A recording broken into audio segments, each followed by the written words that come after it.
Hey, what's happening, Roland? Well, today is Friday, and it's actually the second week. This is the second week of September, and here I am at home. I just got back from the Pan American Games. I fished a big international tournament with the U.S. team, and we won gold. And I'll talk about that in a little bit. My granddaughter Hilary was along in the deal, and of course, my son Scott was the captain of the team. So that was all really, really, really, really special. But all week I'm going to show you more about that. But all week I've been working on my airboat. Now, I have two airboats. I have one airboat I keep over Fellsmere, and I take over to the, the Three Palms area. And anyway, this is another airboat I have. It's really my special airboat. It's really a really good airboat. Look at this. Look at this airboat. Wow, this is a special airboat. This is my Diamondback 15 footer. It's got the big 8.1 engine in the back, and it's all set up. And for a long, long time, it wouldn't run. And I'm going to tell you why it wouldn't run. There's a little bitty Beatle, and I'm going to show you this on the computer. It's called the camphor. Look at this. It's called the camphor chute beetle borer. Camphor chute borer. And this little beetle, it gets into the gas lines. And here it says, what kind of insect could bore a hole in a plastic gas tank? Well, it goes into the gas lines as well. And anyway, this little beetle came along about 4 or 5 years ago, and it drilled about 25 holes in my airboat, in all the gas lines and stuff. And so it wouldn't run right. It would starve for gas, and it wouldn't open up good. It would just halfway run. I spent thousands of dollars. I took it to Tampa. I took it to Jacksonville. I took it to Miami. I took it all over the place trying to fix it, and they'd fix the engine. The engine ran perfect. It's 100% perfect, but it wasn't getting the proper gas because of the little holes that camphor chute beetle or borer had cut in the gas line. They were real small little holes. So anyway, we replaced all the holes, and now watch what happened. Oh, by the way, I'm going to sell this boat, so I'm doing new upholstery on this thing. By the way, these new boats now cost almost $100,000. These are really expensive. I'm going to turn the line on. Okay, I get the it's all on. The batteries are all hooked up. Now, this is in a fuel injected engine. It's 496 cubic inches. Look at this. Now, it runs like a champ. Now that it has a brand new gas line, it accelerates so good. I can hit the gas for just a second. It's big time. This airboat is 100% really cool. And I use it down the Everglades. In fact, I had Martin Truex, the race driver, NASCAR race driver. I had him on it a couple times, and we went racing through the Everglades.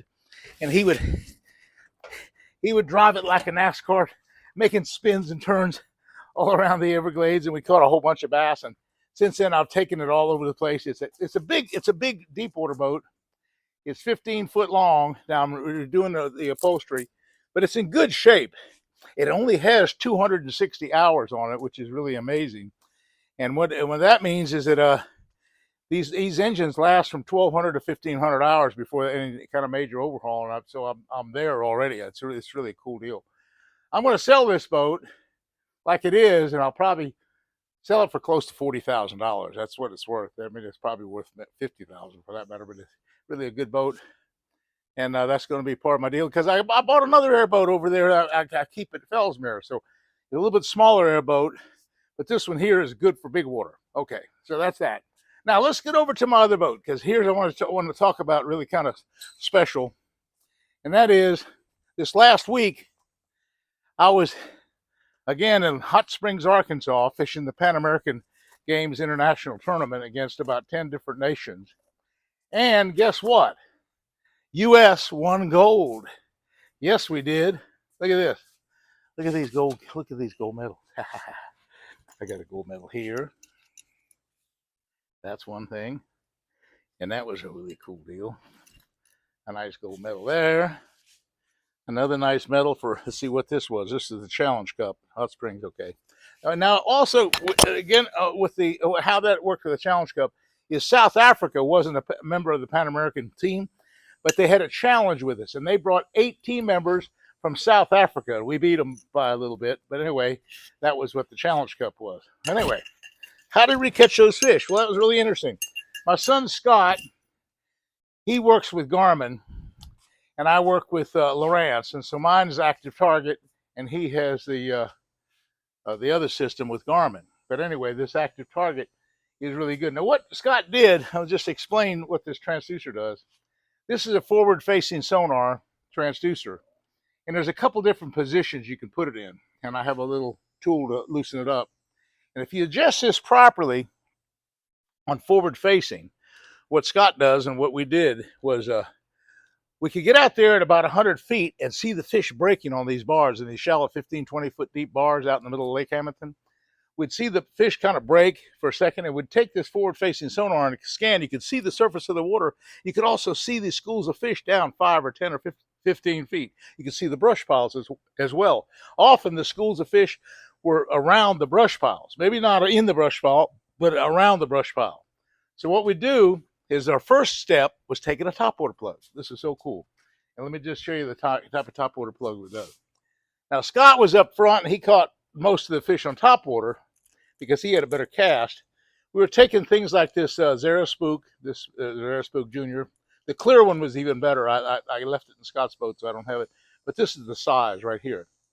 And I'm running on in this case, 50-pound braid. What I was doing, and I was just kind of doing a fast retrieve. I threw it over past where the schools were fishing. I just kind of a fast retrieve, bang, bang, bang, bang, bang, bang, bang. And you can't see it now because, of course, there's no water here. But the thing is really skidding real fast. They don't get a good look at it. And the one that was working the best for both Scott and I were the Zero Spook type of baits in a clear. So they really were a big deal on that. Okay, now what I did to really make it work, I kind of cheated a little bit. I went to my old Carolina rig deal. Let me just show you how I rig up a Carolina rig, and I've had a lot of requests on showing people how to do this. So normally, people take a Carolina rig and they put a big swivel in place, and they have all sorts of different things. I don't do that. Let me just show you how I do it. It's really quick. Now, I have a line here. It's a 50-pound braid, and what I'm going to do is I'm going to tie a leader on here, and this leader has a hook on it. See? It's got the regular hook. Now I'm going to take and tie a double uni. To tie a double uni, I lay both knots or both lines parallel, just like this. But before I do that, I'm going to put the weight on. Okay, let me put the weight on. Okay, before I put the weight, I'm going to put, that's a 1 ounce tungsten weight. Put it on. Okay, right? Now, this is on the braid now. And before I tie the knot, there's one other thing I put, and that is these little bobber stops. These are bobber stops for your line. Now watch this. I put the bobber stop on. Okay? Now it's on the line. The bobber stop. Now after the bobber stop's in position, I tie my double uni. Now this is so important because it's so much quicker. This is a 10-pound test fluorocarbon leader, and that's what we were using at Lake Hamilton the other day. I caught a whole limit of fish doing this, by the way. We'd come up on these bars, and we'd see the fish around the brush pile, and that's when I'd throw, after they'd kind of quit schooling on top, I'd throw the Carolina rig. I'd go 1, 2, 3, 4, 5, 6, 7 on the fluorocarbon side right there. And then to come around on the braid side, I usually go one more, and I go, okay, 1, 2, 3, 4, 5, 6, 7, 8, 9. That's a really good time. Okay, just pull that tight. Now, I'm not going to go through all this about cutting it down because right now I'm not even going to trim it because I just want to show you that I can trim out my knot now. But what this does now is this allows the weight to come down to that bobber stop, and the bobber stop can be adjusted down to that knot. Okay. Now the 1 ounce weight just travels every which way. Now I have about a 2.5 foot piece of line, 10-pound line, to a 4/0 EWG hook. And with this, I'm going to take it to about a 5-inch regular. In this case, it could be a Cinco. It could be any kind of a stick bait kind of worm, a Sticko from Bass Pro Shop or something like that. I was using this black and this black colored one, with black and blue colored is really good. I'd come through the head of the worm about 3/8 of an inch and put it back on the shoulder of that hook. And here's another thing. I kind of skin hook it. I don't really go in it really deep.